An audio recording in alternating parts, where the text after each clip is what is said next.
Hello students, our today's topic is Ishwaran the story teller. इसके कुछ एक इम्पोर्टेंट क्वेश्चंस मैं आपको बता रही हूँ। First question is the title appropriate? Yes, of course the title is apt as the story revolves around the anecdotes and stories told by the main hero or protagonist of the story, Eswaran. Main hero कौन है story का? ईश्वरन। वो सारी stories anecdotes बताता है बीच बीच में, उसी के चारों तरफ पूरी स्टोरी घूमती रहती है। Eswaran works for his master Mahendra, a bachelor who is a junior supervisor working in remote construction sites. The only source of entertainment for him is the stories that Ishwaran tells him every day at dinner time. His stories are exciting, thrilling, and dramatic, heavily influenced by Tamil thrillers. Ishwaran loves to read.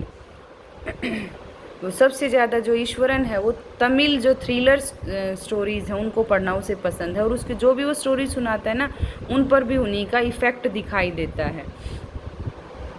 His method of presenting stories was also unique. He expresses himself with a lot of drama and always mesmerizes his listener. हमेशा अपने जो listener है उसको mesmerize कर लेता है वो। Even recounting everyday simple incidents like seeing a fallen tree on the road is an occasion for him to create a story where the tree is described as a fallen giant or animal. He also tries to enhance the knowledge of Mahendra by telling different Japanese arts through his stories. Story of female ghost was so lively that made Mahendra to leave the place abruptly. ठीक है, only these stories of Mahendra makes the given extract interesting, so the title is completely appropriate. Stories of Ishwaran आएगा बेटे यहाँ, note Mahendra. In this way we can say this title is appropriate. तो इस answer में क्या समझाया गया, hopefully आपको समझ आया है कि पूरी की पूरी स्टोरी उन एनेक्डोट्स, उन छोटी स्टोरीज़ के चारों तरफ घूमती रहती है जो ईश्वरन अपने मास्टर को सुनाता है। Whether it is the story of elephant, whether it is the story of female ghost और फॉलन ट्री, कोई भी स्टोरी हो, सारी की सारी जो पूरी कंप्लीट स्टोरी है वो उसी के चारों तरफ घूमती है। इसका नेक्स्ट इम्पोर्टेंट क्वेश्चन क्या बनता है? Character sketch of Mahendra. Yes, of course he is a bachelor who earned his living as a junior supervisor working at construction sites. He was a simple man with simple taste and did not even feel the need of a TV. He was very adjusting and could live wherever he was posted. Whether in a tent or a dilapidated building, he was very kind to Ishwaran and takes him with wherever he goes. Mahendra listened and enjoyed the stories told by Ishwaran with a great interest, but some account it seemed that it was naive and gullible.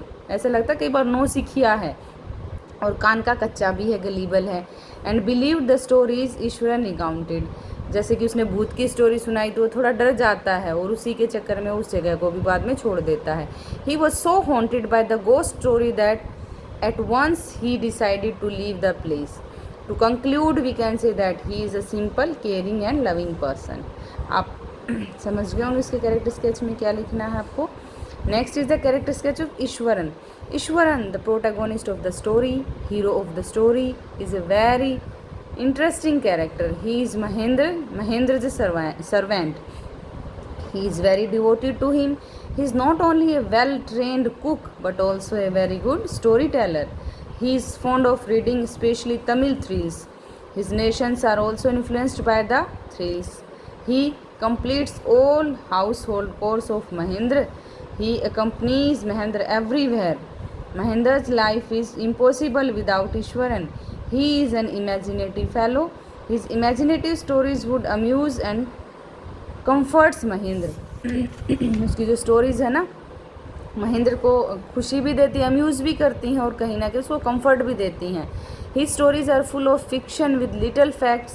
Fiction ज़्यादा है उसमें और सच्चाई कम होती है. Ishwaran loved to exaggerate and was an resourceful in his stories as he was in real life. मतलब इतने सारे रिसोर्सेज अवेलेबल करवा देता है कि ऐसा लगता है हम रियल लाइफ में हैं। Suspense and surprise are the main characteristic of his life. Ishwaran also had an amazing capacity to produce vegetables and cooking ingredients seemingly out of nowhere in the middle of a desolate landscape। यानी कहीं भी दूर दूर तक हम ये भी नहीं सोच सकते कि यहाँ सब्जियाँ वेजिटेबल्स फ्रूट्स होंगे, वहाँ से भी वो कहीं ना कहीं किसी तरीके से अरेंज कर लेता था चीज़ों को। इतना बढ़िया क्या थे उसके अंदर कैपेबिलिटी थी ये वाली। To conclude, we can say that Ishwaran is the protagonist, writer, storyteller, and amazing cook, and what not. यानी सब कुछ है. This story is incomplete without him. And that's all for the day.